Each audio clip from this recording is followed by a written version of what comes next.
Oi, pessoal da quarentena. Então, segunda aula, a gente acabou vendo os 4 primeiros arcanos maiores do tarô. Então, na primeira aula, a gente só conversou das regras, de como seria, e a gente falou bastante do louco. Nessa segunda aula, a gente vai falar do mago, da sacerdotisa, da imperatriz e do imperador. Começo, como sempre, falando que o número 1, que é o do mago, é o número do que inicia, daquilo que começa, daquilo que segue. E eu gosto demais de juntar a numerologia com essa linguagem do tarô. Então, assim, o mago é o cara que tem todas as habilidades expostas na mesa dele. No Marselhês fica muito claro como ele tem uma mesa. A mesa sempre significa a estabilidade, a matéria, na terra. E ele sempre está trazendo do alto, né, e trazendo para a terra. Ele é o conector, o que está em cima está embaixo através dele. Então é o que traz sempre a sensação de abertura de caminhos, de todas as possibilidades. Ele administra todo o baralho, ele tem os 4 elementos na mesa dele e é ele que faz a gente ter certeza de que o baralho de tarô nasceu para ter 78 cartas. Quando ele se estabeleceu como um jogo ou algo assim, ele se estabeleceu em conjunto e não separado. Mesmo assim, muitas pessoas preferem acreditar que tarólogo só trabalha com as 22 maiores, né? E os cartomantes trabalham com as 56 menores. E o tarólogo tem que trabalhar com as 78. Né? Agora, no começo de carreira, a gente começa com as 22, que é aqui que nós estamos. Então, quando o mago aparece, ele dá o start, ele inicia. Ele é um começador de coisas, de causos, né, de histórias, e ele é o abre-alas, é o que dá movimento, abre caminho, instiga possibilidades. Então, aqui a gente tem uma carta positiva, que diz sim, super boa, que vai ter algumas mudanças no baralho do Waite, mudanças essas que têm a ver com flores, modernidade, leveza, o design da Pamela, né? E aqui ainda fica mais claro os 4 elementos dos naipes, né? Ouros, que é o elemento da terra, espadas, o elemento do ar, copas ou taças, o elemento da água, e a gente vai ter moedas ou ouros no elemento e bastões no elemento do fogo. Aí, ó, já ia falar de novo de ouros, né? Não, e bastões, que é o elemento do fogo. E aqui vai ter o cajado em cima da mesa.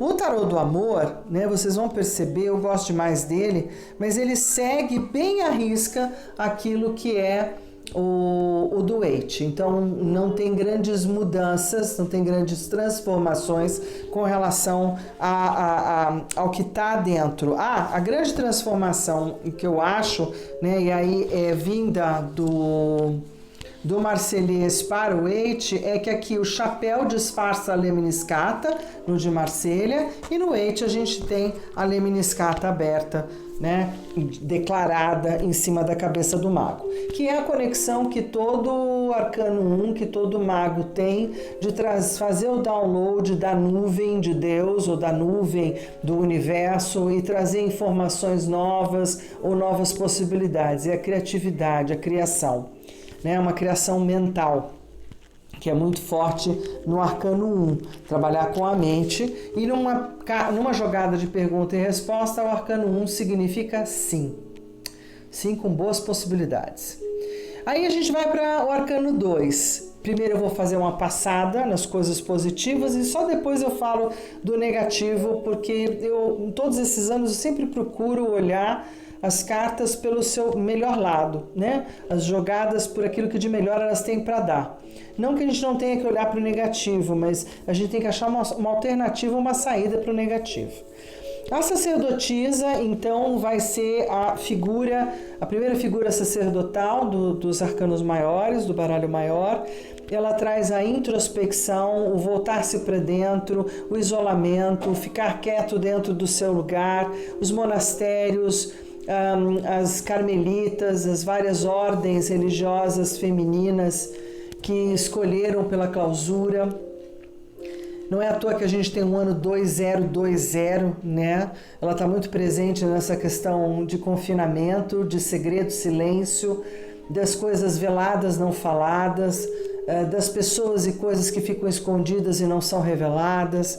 Muitas vezes ela significa também no jogo que o jogo vai até ali, não vai dar para falar muito mais sobre um assunto, um aspecto ou uma localidade. Pode significar as coisas ocultas, né?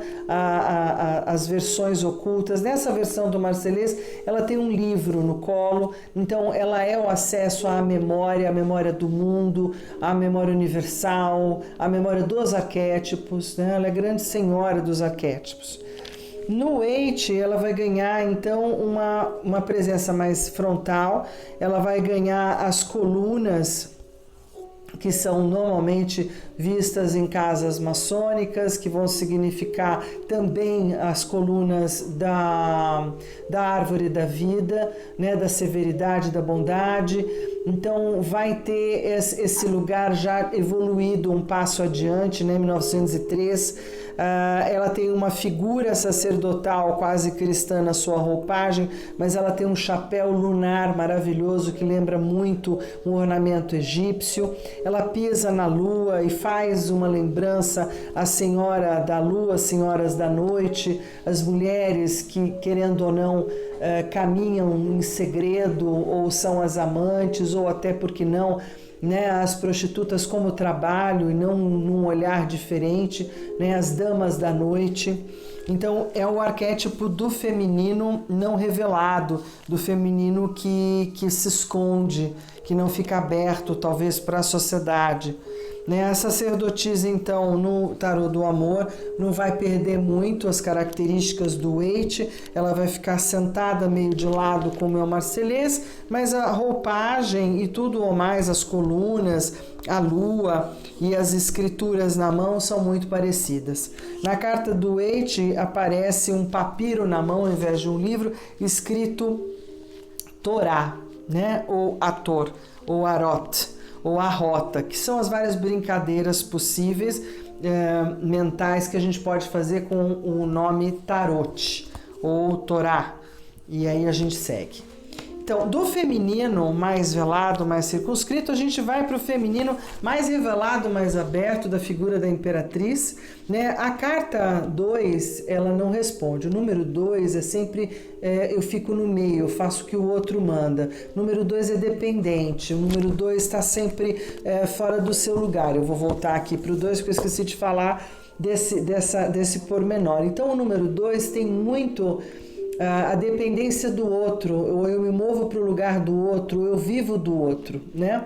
Então aqui tem uma criatura dependente. E ela cria a independência, então, na próxima figura feminina, que é a da imperatriz, aonde o número 3, que já é da comunicação, da beleza, do próprio feminino, se estabelece com a imperatriz, com uma figura de poder, uma figura que está sentada no seu status de poder, né? Que tem muito a ver com aplauso, tem muito a ver com brilho, tem muito a ver como todo mundo olha para ela, como ela gosta de ser vista. Ela traz um escudo com a representação de um pássaro que lembra uma águia, então é o próprio símbolo de poder, assim como ela traz o cetro de quase todos os reinados, com a bola no centro, eu mando no meu mundo, no mundo, no círculo, no perfeito, na matéria, por conta da cruz. Né? É uma criatura que carrega uma coroa, então que tem uma imponência, tem uma posição, né? O autor Waite vai então trazer toda essa imponência, essa beleza, mas já com uma outra roupa, uma roupa mais moderna, milhões de estrelas nesse cabelo, e não é mais exatamente uma coroa. O símbolo de Vênus, fazendo alusão ao feminino venusial, a Vênus, ao poder do feminino declarado, aberto. Tem as águas, tem o verde, então o sentido de geração, de potência, de força. A imperatriz também traz uma iconografia que é para a gente lembrar de todas as divindades femininas, Hera na Grécia, todas as outras deusas em outras culturas, bem como todas as nossas santas, né, dentro da organização cristã. E aí o baralho do tarô do amor vai incluir uma história além, que é a história do feminino geracional próspero que cresce sempre e que é grávido, que é grávida. Então aqui é uma figura grávida, a gravidez, a capacidade do feminino de gerar filhos, de ter filhos, de gerar coisas, de ter coisas, de ampliar, de crescer. Muito a ver com o 3 também aqui nesse lugar de amplidão. E a carta da Imperatriz é uma carta sim, uma carta positiva, uma carta que traz muita coisa boa, né? Ela é uma bênção no jogo, ela traz novidades, assim como ela pode representar muitas vezes, quando você está só com um baralho grande, a própria consulência. Então, a pessoa que está sentada na sua frente, de repente, é uma imperatriz, é uma figura poderosa, uma figura que tem dinheiro, uma figura que tem status, que tem poder, que adquiriu tudo isso que tem pelo lado do bem, né? Pela boa força, pelo trabalho. Hoje tem muito a ver com a mulher de hoje, né? O feminino de liderança, o feminino imponente, o feminino que já tem o seu lugar na sociedade, independente de ter um rei ou não. Falando do rei, né? Porque onde está a rainha, cadê o rei? Então a gente vai para a carta 4. O elemento 4 é o elemento de contenção, de circunscrição, de manutenção, de contração. O elemento 4 também traz limite, controle, organização. E o imperador é exatamente tudo isso e mais um pouco, porque ele senta em cima do patrimônio dele e ele acumula. Ele não tenta coisas novas, ele mantém. O time que está ganhando não se mexe.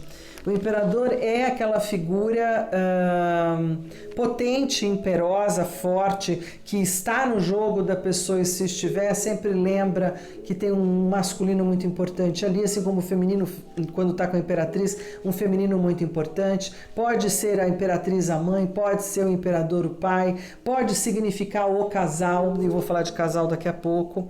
E aí na carta aqui também o que você tem de novo é o escudo com a águia, né, propondo essa realeza, o cetro de poder, né, e um chapéu também que dá uma característica, né, quanto a uma coroa. É uma figura de barbas e cabelos brancos, então é alguém que também já passou um pouco maduro, vamos colocar assim, não tem uma idade clara, mas maduro. O Waite vai colocar então num trono quadrado, mais declaradamente quadrado e com 4 representações da cabeça, né, de Áries, do carneiro, que tem a Ariadne, e é ele também uma figura já de um outro tempo, diferente do que a gente tem no Marselhês. Aqui é um cara que veste armadura, que tem toda a pompa de ser um rei, mas é um rei das cruzadas, né? É um rei já na fase cristã ativa das cruzadas.